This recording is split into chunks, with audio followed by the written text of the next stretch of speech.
Modern Man in Search of a Soul by C.G. Jung. Let me tell you a story that'll send shivers down your spine. And here's the thing, every word of it is true. There was this brilliant man, a colleague of the legendary psychologist Carl Jung. He was absolutely obsessed with mountain climbing, the kind of person who felt most alive when scaling the most treacherous peaks on Earth. One ordinary day he bumped into Jung on the street and, chuckling to himself, shared a peculiar dream he'd had the night before. In this dream, he was ascending a towering mountain.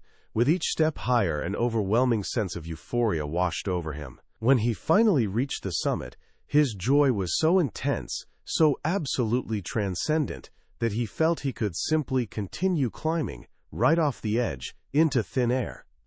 And that's exactly what happened in the dream. He stepped off the mountain peak and kept going, walking on absolutely nothing, ascending into the empty blue sky. He woke up feeling absolutely blissful. Jung's face went grave. He understood something that most people miss entirely. Dreams aren't just random neural firings or meaningless nonsense. They're urgent messages from the deepest chambers of our soul. He looked his friend straight in the eye and pleaded with him. "My dear friend, I know how much you love those mountains. But I'm begging you, from this moment forward, never go climbing alone. Take 2 experienced guides with you, and for God's sake, promise me you'll follow their instructions exactly." The man just laughed it off. "You're incorrigible," he said, and walked away smiling. 2 months later, he was climbing solo when an avalanche buried him alive. By the most extraordinary stroke of luck, a military patrol happened to be in the area. They dug frantically and pulled him out just in time, gasping for air, but alive. You'd think that would be enough of a wake-up call, wouldn't you? 3 months after that narrow escape, he went climbing again.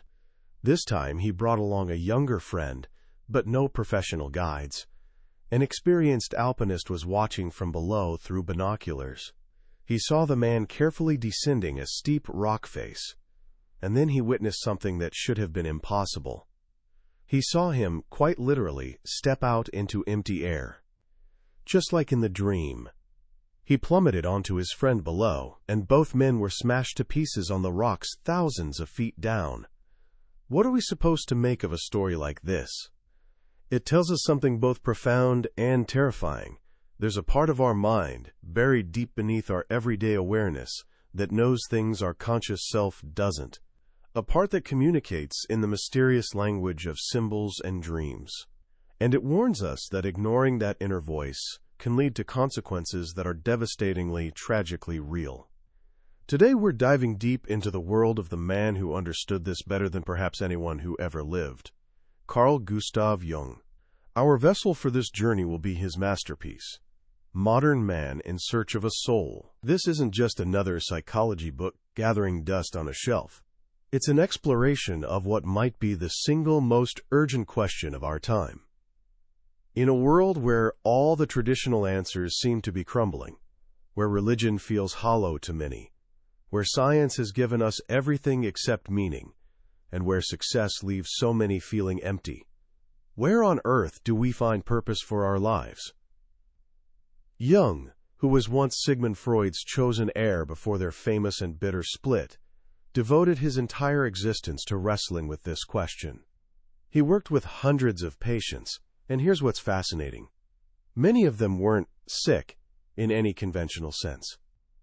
They were successful, intelligent, accomplished people who had everything society told them they should want. And yet, they felt a profound, aching emptiness. Their lives had lost meaning. They were, in Jung's haunting phrase, in search of a soul. By the time we finish this journey together, you'll understand the map Jung created for this search. You'll learn about the hidden landscape of your own mind, the vast unconscious, the lurking shadow, the mysterious language of dreams.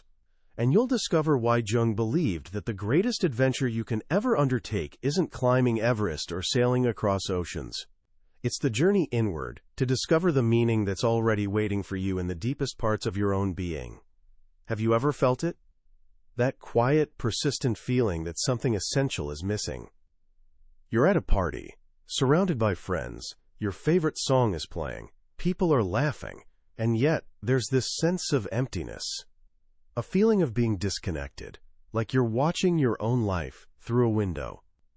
You might be crushing your goals, getting straight A's, making your parents proud, landing that promotion, and still, deep down, there's this whisper, is this really all there is?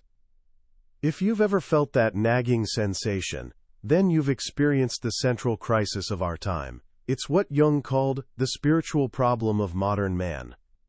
This is where our journey with Carl Jung truly begins. Jung was a physician, a psychiatrist. People came to his office to be cured of their neuroses, their crippling anxieties, their obsessive compulsions, their overwhelming depressions. But Jung quickly realized something revolutionary. He couldn't just treat symptoms like a mechanic fixing a car. He had to treat the whole person. And what he discovered, especially in patients over 35, was absolutely astonishing. He said, "Among all my patients in the second half of life, there has not been one whose problem in the last resort was not that of finding a religious outlook on life." Now hold on, before you close your mind, understand that when Jung says religious, he's not talking about going to church on Sundays or following a specific set of rules. He's talking about something much deeper and more universal, the human need for meaning. The need to feel that your life is part of a larger story, something that matters beyond just your own survival and comfort. For thousands of years, this need was satisfied by religion. The universe made sense. Earth sat at the center of creation, and humanity was God's beloved project. Life had crystal clear purpose: follow the divine plan, live according to sacred teachings, and prepare for eternal reward. But then something happened that shook everything to its foundation. As Jung puts it with devastating simplicity, science tore this lovely veil to shreds. We discovered we're living on a tiny, insignificant rock, orbiting an average star in the forgotten suburbs of an incomprehensibly vast universe. For millions of people, the old stories lost their power to convince. The gods who once spoke from mountains and burning bushes went silent. And humanity became, in a very real sense, homeless. This created a void, a gaping hole in the collective soul of the modern world. And into this emptiness, our anxieties, our neuroses, our feelings of meaninglessness came rushing in like water through a broken dam. We desperately tried to fill this void with substitutes. We created shiny new gods to worship: the god of money, the god of success, the god of fame, the god of reason and progress. We told ourselves that if we could just achieve enough, earn enough, be admired enough, or understand enough, we would finally feel complete. But it doesn't work. It never works. Because all these things exist outside of us. And the real problem, Jung realized, is on the inside. So if the answers aren't out there in the world, where do we look? Jung's answer was genuinely revolutionary for his time. He said we must turn completely around. We must stop running and look inward. We must explore the one territory that modern civilization has taught us to fear and ignore: our own psyche, our own soul. But how do you explore an invisible world? Where's the map? Where's the entrance? Jung discovered the doorway in the most overlooked and misunderstood aspect of our lives: our dreams. Think about this for a moment. We spend nearly a third of our entire lives asleep. And during that time, our minds aren't silent or inactive.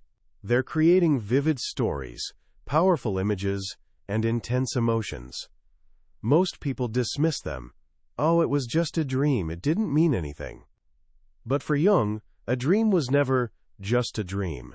It was a letter from the deepest, wisest part of yourself, a part that desperately wants to communicate with you. Now, at this time, the great Sigmund Freud had his own theory about dreams.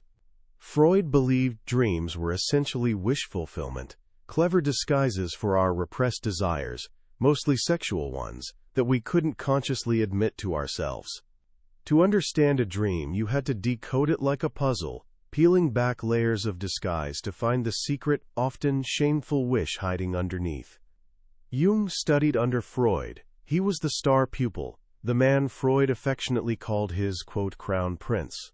But Jung couldn't shake this nagging feeling that Freud's theory was too limiting, too reductive. It was like saying a Beethoven symphony is, quote, just a collection of organized sound waves, or the Mona Lisa is just a mixture of pigments on canvas. Technically true, perhaps, but missing the entire point. Jung believed dreams weren't trying to hide things from you. They were trying to reveal things to you. Dreams are the natural, honest expression of your inner world. He said with characteristic directness, the dream gives a true picture of the subjective state. Your dream doesn't care about what you think you should feel or who you're trying to be. It doesn't care about your ego or your ambitions or your carefully constructed self-image. It simply shows you how things actually are in the depths of your psyche. Jung learned to trust dreams the way a doctor trusts a lab result. If sugar shows up in the urine test, then there's sugar in the urine. It's a fact. For Jung, a dream was a psychic fact. Let me share one of Jung's most striking stories to show you what this means in practice. A man came to see him, incredibly successful, the kind of person society would call a winner. He'd clawed his way up from poverty and humble beginnings to reach a very high position through sheer talent and relentless ambition. He was at the peak of his career, with even greater achievements on the horizon. But he was falling apart inside. He suffered constant anxiety and crushing insecurity. He complained of dizziness, a heavy head, difficulty breathing, the exact symptoms someone gets from mountain sickness. Isn't that perfect? Almost poetic? A man who had climbed so high in life was now literally suffering from mountain sickness. This man told Jung he'd had 2 dreams the previous night. In the first dream, he was back in the small village where he was born. He saw some of the simple peasant boys he'd gone to school with as a child. He walked right past them, pretending not to recognize them, acting as if they were beneath him, and he heard one of them mutter, "He doesn't come back to our village very often anymore." The dream is pulling him back to his roots, isn't it? It's whispering, "You're forgetting where you came from. You're forgetting the humble ground you once stood on." Then came the second dream, and this one was a doozy. "I'm in a terrible rush because I'm going on a journey. I can't find my baggage anywhere. Time is flying by and the train is about to leave the station. Finally, I manage to get everything together and rush toward the platform. Then I realize I've forgotten a briefcase full of important papers. I race back, find it, and sprint toward the station again. But I can barely make any progress. It's like running through molasses. With one final, desperate effort, I burst onto the platform, only to see the train already pulling away. It's an incredibly long train running in this strange S-shaped curve. It suddenly occurs to me that if the driver isn't careful and opens the throttle fully on the straight section, the rear coaches still on the curve will be thrown right off the rails. And sure enough, that's exactly what happens. The driver opens the throttle. The rear coaches rock violently back and forth, and then they're actually thrown off the tracks. There's a catastrophic crash. I wake up in absolute terror. You don't need a psychology degree to understand this dream, do you? The man's frantic, unrelenting ambition is the driver, going full speed ahead without caution. But the rest of his personality, his emotional life, his relationships, his soul, represented by those rear coaches, can't keep up with this breakneck pace. The dream was screaming a warning at him. If you continue on this path, at this insane speed, you're heading straight for disaster. Jung tried to explain this to him. He tried to show the man that his neurosis wasn't an enemy to be defeated. It was a message from his soul, desperately trying to tell him to slow down, to be content with what he'd already achieved, to find balance. But the man wasn't interested in balance. He wanted to keep climbing higher. And events unfolded exactly as the dream had warned. The man pushed himself even further, took on more than he could possibly handle, and had a complete nervous breakdown. The train wreck that happened in his dream became a train wreck in his actual life. This story reveals something crucial about Jung's approach. A dream isn't just about processing your past or dealing with childhood trauma. It can be prophetic, offering a glimpse into the future. It's a form of guidance from a part of you that sees the bigger picture, the long-term consequences that your conscious, ambitious ego is too short-sighted to see. This leads us to one of Jung's most important concepts, the principle of compensation. Think of your psyche, your inner world, like a sophisticated self-regulating system, similar to your physical body. When you get too hot, your body automatically sweats to cool you down. When you're too cold, it shivers to generate warmth. It's constantly seeking balance, what scientists call homeostasis. Jung believed the psyche operates on the same principle. The relationship between your conscious mind, the part you think of as you, and your unconscious mind, that vast, hidden continent beneath awareness, is compensatory. When your conscious attitude becomes too extreme or one-sided, the unconscious will produce dreams and fantasies designed to pull you back into balance. Let me give you another fascinating example from Jung's practice. A young man came to him who had an absolutely wonderful relationship with his father. He admired him deeply and with good reason. His father was an unusually successful, respected man. The young man was, in every way society could measure, an exemplary son. But he came to Jung troubled by a disturbing dream. In the dream, his father was driving his brand-new car, but he was driving it incompetently, like a complete idiot. He was weaving all over the road, getting into impossibly tight spots. Finally, he rammed the car straight into a wall, badly damaging it. The young man, watching in the dream, shouted at his father in rage. Then he realized with shock that his father was completely fall-down drunk. Now, what on earth does a dream like this mean? A traditional Freudian interpretation might jump to say, aha, you see? Your apparently good relationship with your father is just a facade. Deep down you actually hate him, you resent his authority, and you secretly wish him harm. Telling this to the young man would have been destructive and, more importantly, it didn't ring true to Jung about the actual situation. So Jung asked a completely different question. Instead of asking, why did he have this dream, he asked, what is this dream trying to accomplish? What is the dream's purpose? Clearly, the dream is aggressively tearing down the father's image, showing him in the worst possible light. If this is the unconscious compensating for something, what conscious attitude is it trying to balance out? The conclusion Jung reached was brilliant. The young man's relationship with his father wasn't just good, it was too good. His admiration was so complete, so total, that he was living entirely in his father's overwhelming shadow. He hadn't developed his own distinct personality, his own authority, his own path.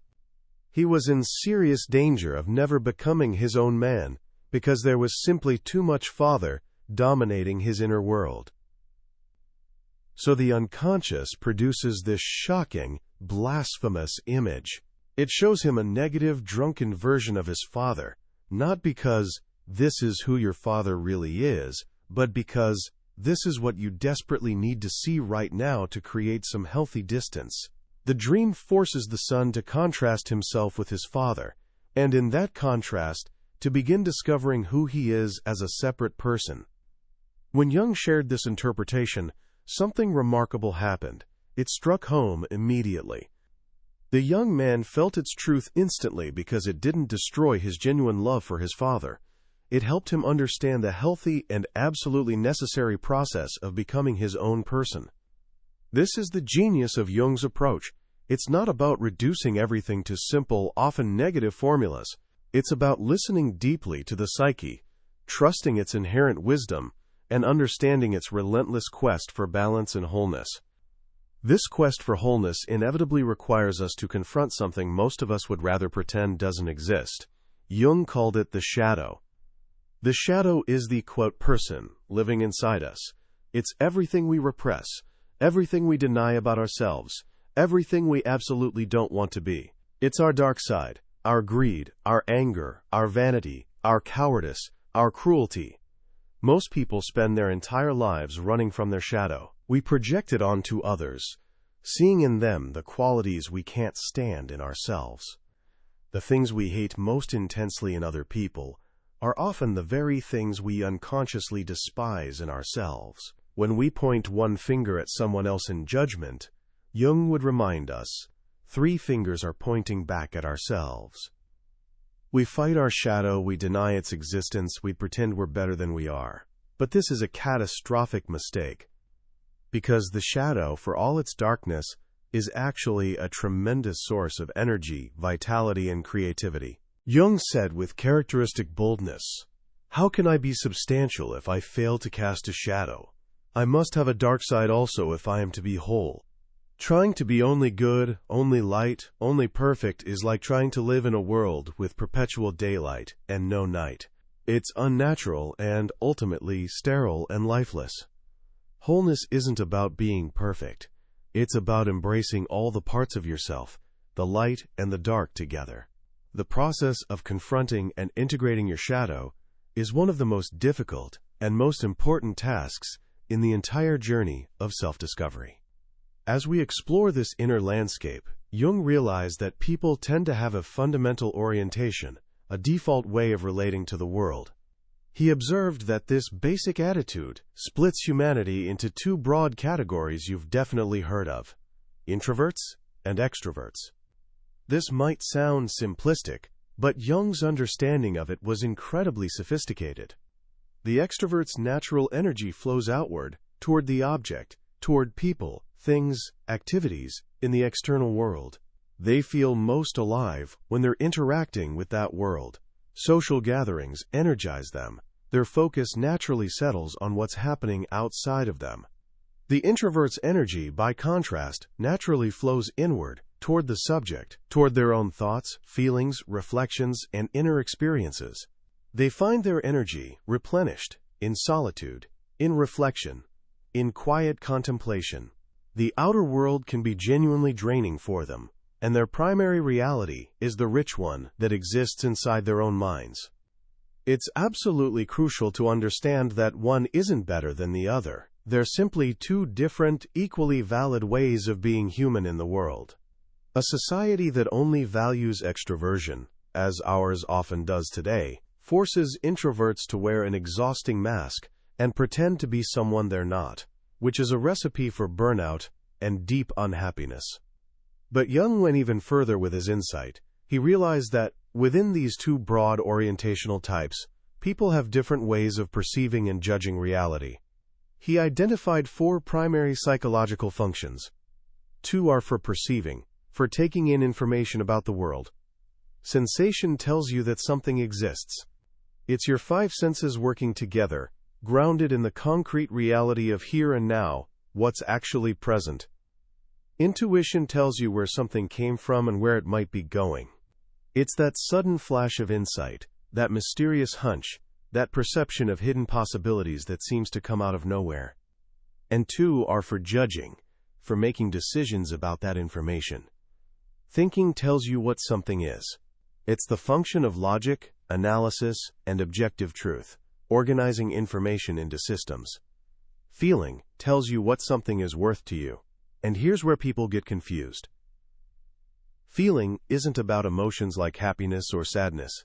It's a rational function of evaluation, of deciding whether something is good or bad, pleasant or unpleasant, valuable or worthless to you personally. Each of us possesses all 4 functions, but we tend to favor one over the others. It becomes our dominant function, the tool we instinctively reach for first and trust most. Another becomes our auxiliary function, our second favorite tool, and the other 2 remain relatively underdeveloped, languishing more in the unconscious. By combining the 2 attitudes, introvert/extrovert, with the 4 functions, Jung created his famous theory of psychological types. There's the extroverted thinking type, the introverted feeling type, and so on through the combinations.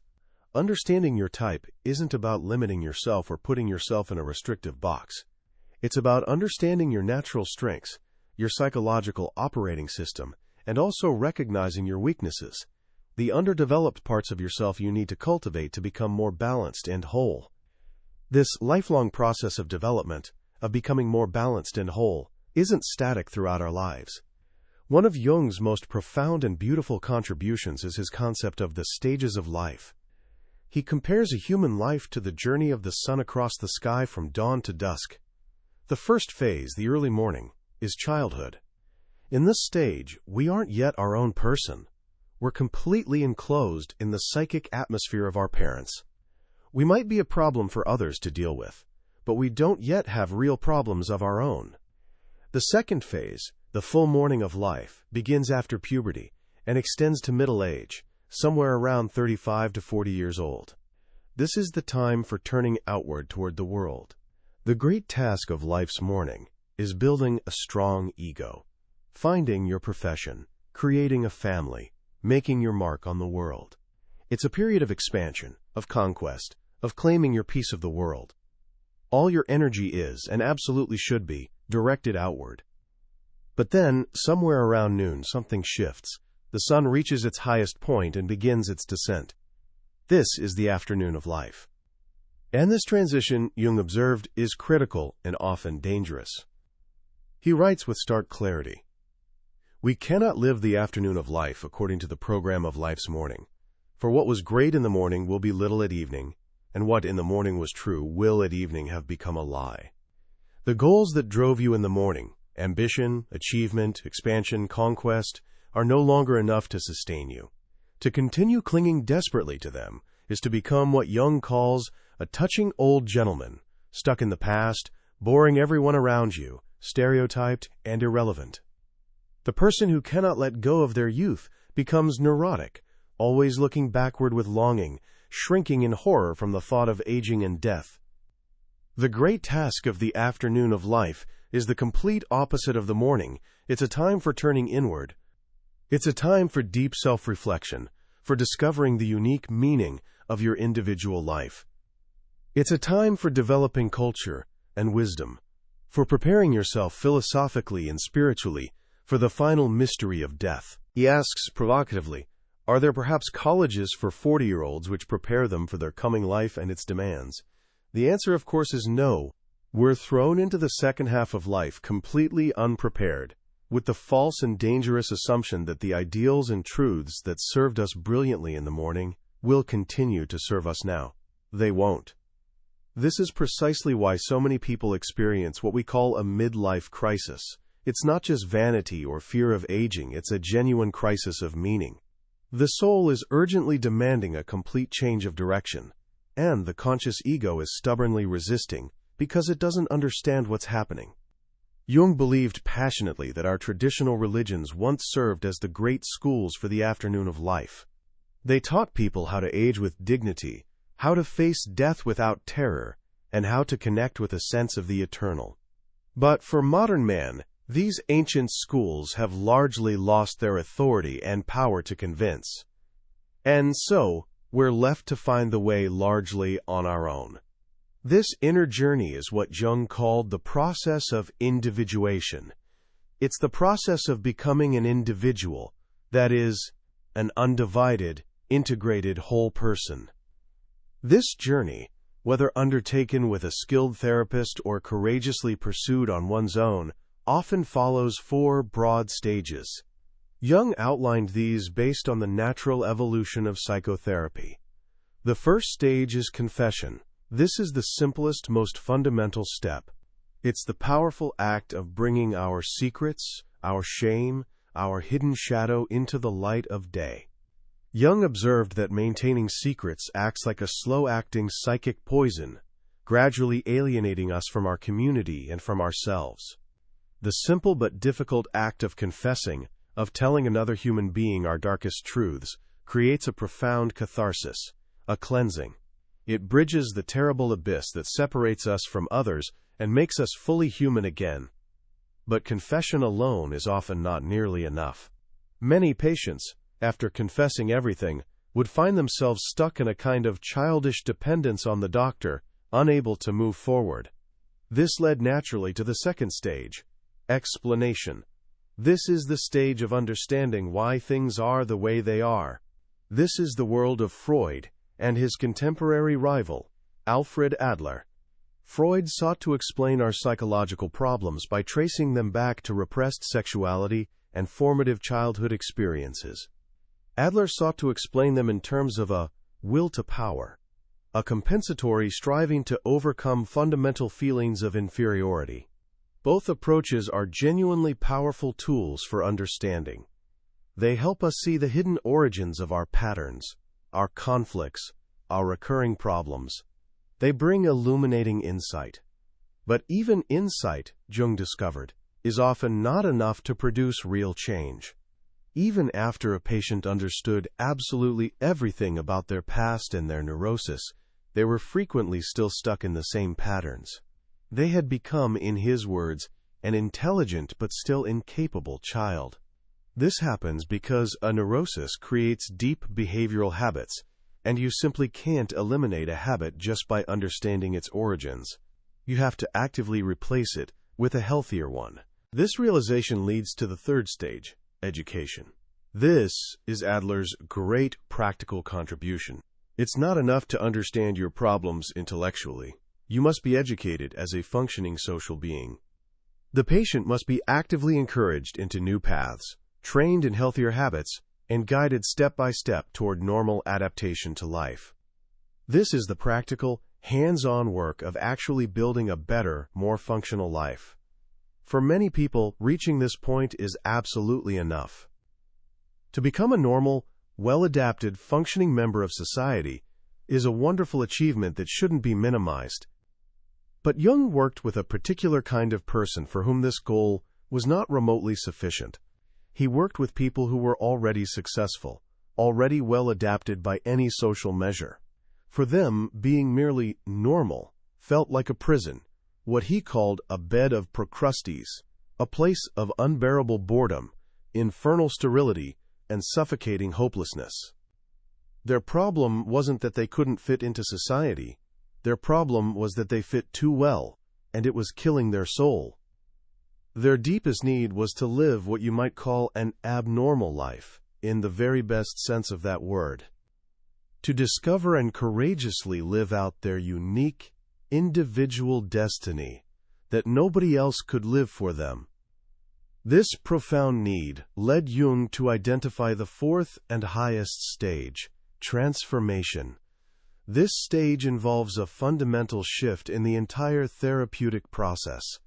Here, the goal transcends simply fixing a problem or adapting to society. It's about facilitating the birth of something genuinely new from within the depths of the soul. It's about establishing a living connection with the deep, creative forces of the unconscious. And this stage comes with a radical requirement that most therapists would rather avoid. It demands transformation not only of the patient, but of the doctor as well. Jung realized something that shook the foundations of therapy. Psychotherapy is not a one-sided process where a detached expert fixes a passive patient like a mechanic fixes a broken machine. It's a relationship, what he called a meeting of two personalities. He compared it brilliantly to the contact of two chemical substances. If there is any reaction, both are transformed. The doctor cannot honestly guide the patient to places in the psyche he has not been willing to explore in himself. He cannot ask the patient to courageously face his shadow if he hasn't faced his own. In this deepest stage, the doctor is just as much in analysis as the patient. He must be willing to be affected, to be challenged, to be changed, to continue growing. This is a profoundly humble vision of the healing process. It takes psychology out of the sterile clinical setting and transforms it into a deeply human journey of mutual self-education and self-perfection. This is the ultimate goal of Jung's entire psychology. It's not merely to cure a troublesome neurosis or eliminate symptoms. It's to help a person become what they were always meant to be from the beginning. It's about the rediscovery of a genuinely meaningful life. And this quest, for Jung, is fundamentally a spiritual process. This is his great point of departure from his beloved teacher Freud. Freud was, in many ways, a man of the 19th century. He was a committed rationalist, a materialist. He saw the unconscious essentially as a dark cellar filled with the repressed, antisocial desires of our childhood, the infantile, perverse criminal impulses we had to suppress to become civilized. Religion, to him, was nothing more than an illusion, a neurosis of mankind, a comforting wish fulfillment for a protective father figure who could shield us from the harsh, indifferent realities of life. Jung saw things in a radically different light. He recognized that the unconscious wasn't just a cellar full of repressed junk. It was a vast, ancient ocean. It contained not only our personal repressed material, but the collective inheritance of all humanity stretching back through countless generations. He called this profound level the collective unconscious. And within this collective unconscious he discovered what he called archetypes. Archetypes are primordial images, universal patterns and blueprints that have existed since the very dawn of human consciousness. They're the psychic structures for the hero, the wise old man, the great mother, the shadow, the trickster, the self. They're the characters and themes that appear again and again in the myths, fairy tales, and religions of every culture on Earth. Not because cultures copied each other, but because these patterns are built into the very architecture of the human psyche. When you dream of a wise old man giving you crucial advice, you're not just dreaming about a specific person you once knew.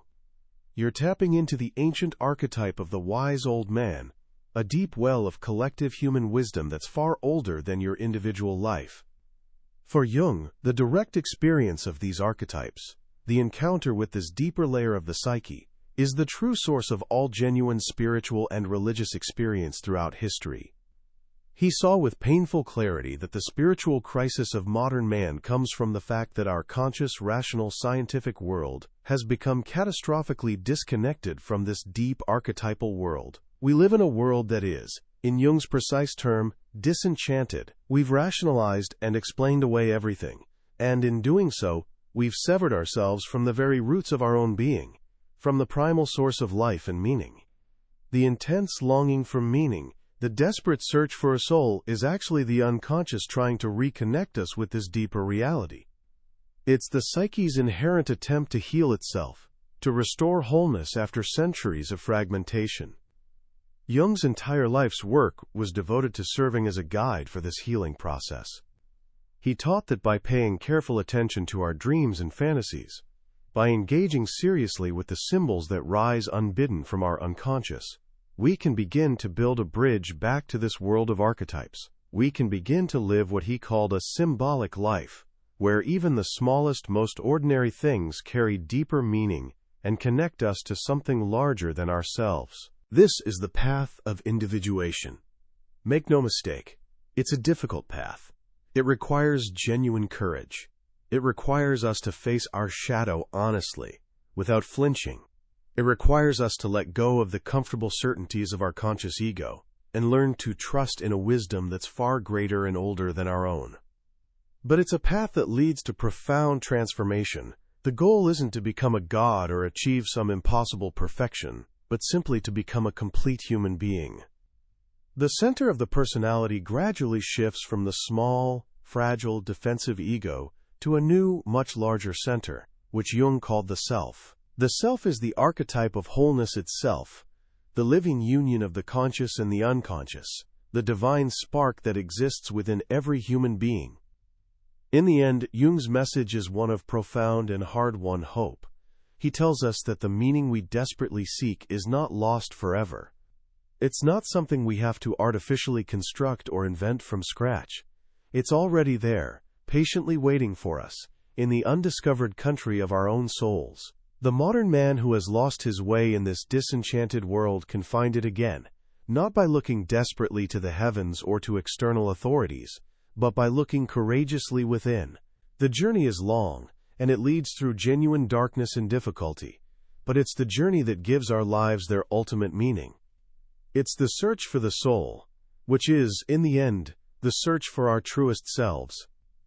As we reach the end of our exploration of modern man in search of a soul, it's worth pausing to reflect on just how radical and surprisingly relevant Jung's ideas remain, nearly a century after he first shared them with the world. We live in an age that is, in so many ways, the hyper-accelerated, amplified version of the world Jung was describing. If modern man felt disconnected and lost then, how much more intensely do we feel it now in our world of social media addiction, 24-hour news cycles designed to keep us anxious, and endless digital distractions? We're more connected than any generation in human history, yet often feel more isolated and lonely. We have instant access to more information than all previous generations combined, yet genuine wisdom seems harder and harder to find. Jung's work offers a powerful antidote to this modern condition. It's a call to slow down, to turn off the external noise that constantly bombards us, and to listen carefully to the quiet, persistent voice of our own inner world. It reminds us that a truly meaningful life isn't built from the outside in, through accumulating achievements and possessions, but from the inside out, through deep self-knowledge. The most powerful lesson for me personally is Jung's profound re-enchantment of the psyche. In a world that constantly wants to reduce us to nothing more than our brain chemistry, our behavioral patterns, or our demographic data points, Jung insists passionately on the reality and the dignity of the soul. He shows us that our inner world isn't just a chaotic mess of irrational impulses to be controlled or medicated away, but a cosmos in its own right, with its own laws, its own profound wisdom, and its own deep, creative purpose that's trying to guide us. He gives us a rich language to talk about the parts of ourselves that we often feel intensely but cannot name, the shadow that we hide from others and ourselves, the archetypal stories that shape our lives without our knowing, and the deep, guiding intelligence of the self that's always trying to lead us toward wholeness. So how can we begin to apply this profound wisdom in our own lives, starting right now? Here are a few simple, practical steps inspired directly by Jung's work. First, start keeping a dream journal. This is the single most practical step you can take today to begin a genuine dialogue with your unconscious. Keep a notebook right by your bed, and the very moment you wake up, before you check your phone or do anything else, write down whatever fragments you can remember from your dreams. Don't worry at all about interpreting them correctly or figuring out what they mean in some definitive way. The first step is simply to honor them, to treat them as important messages worth recording. Just the act of writing them down sends a powerful signal to your unconscious that you're finally listening. Over time, you'll begin to notice fascinating patterns, recurring images, and persistent themes. You can ask yourself simple questions. What feeling did this dream leave me with? What situation in my waking life does this remind me of? This is the beginning of a conversation that can enrich your entire lifetime. Second, begin to acknowledge and explore your shadow. This can be genuinely challenging, but it's absolutely essential for psychological wholeness. A simple way to start is to pay close attention to what strongly irritates or fascinates you in other people. When you have a powerful emotional reaction to someone, whether intensely negative or positive, it's often a sign of projection at work. Ask yourself honestly, what exactly is it about this person that gets under my skin so much? And then, the much harder question, where does a small, unacknowledged part of that very quality live in me? The goal isn't to judge yourself harshly, but simply to see yourself more clearly and completely. Accepting your shadow is the crucial first step toward integrating its considerable power and energy into your conscious life in healthy ways. And third, take time to reflect deeply on your own stage of life. If you're currently in the morning of your life as a young person, your focus should rightly be on building your ego, learning valuable skills, and finding your place in the world. But it's also wise to plant seeds now for the afternoon that will inevitably come. Cultivate a rich inner life alongside your outer achievements. Develop hobbies and interests that aren't just about career advancement or achievement, but about genuinely feeding your soul. Read poetry that moves you. Spend contemplative time in nature. Learn to be comfortable and at peace in your own company. This will build a foundation of inner richness that will prove invaluable when the sun of your life reaches its noon and begins its natural turn inward. What we've explored together today is just the first step on a very deep and rewarding path, a single footprint on the shore of a vast, mysterious ocean. Carl Jung's work isn't a neat set of easy answers or quick fixes, but a genuine invitation to a lifelong adventure, the greatest adventure possible, which is discovering who you truly are beneath all the masks and roles. This summary is the map, but the treasure itself can only be discovered by making the journey yourself. If anything we've talked about today has stirred something deep in you, if you've heard even a faint whisper of recognition from your own soul, I wholeheartedly encourage you to pick up this remarkable book and read it for yourself. Reading it isn't just learning information, it's an experience that can genuinely transform the way you see yourself, your life, and the world around you. You'll find the link to the book in the description below. Also, if this journey has resonated with you, and you're ready to continue exploring more of the profound ideas that have shaped the world's greatest minds and changed countless lives, then I warmly invite you to join our growing community. Please hit that subscribe button so you won't miss our next deep exploration of another life-changing book. Let's continue walking this path of discovery and transformation together.